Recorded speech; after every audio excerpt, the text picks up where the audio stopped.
Korxonani ustav fondini har yili to'g'rilab qo'yish kerak. Ko'pchilik buni bilmaydi. Kelaylik ko'rib chiqamiz. Videoni MCJsi bor tanishligi jo'natib qo'ying.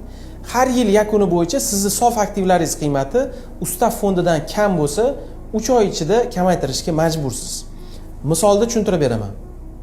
Millioner degan MCJ 23-yilda ochilgan, ustav fondi 100 million. 24-yil yakuni bo'yicha korxonani 180 million aktivlari bor, 120 million majburiyati bor. Aktiv 180 milliondan passiv 120 millionni ayiradigan bo'lsak, 60 million qoladi. Demak, sof aktiv 60 million, ustav fondi 100 million. Ya'ni sof aktiv 40 millionga kam. Bu holatda MCJ yil tugagandan keyin 3 oy ichida, ya'ni aprelgacha ustav fondini kamaytirib, davlat ro'yxatidan o'tkazish kerak.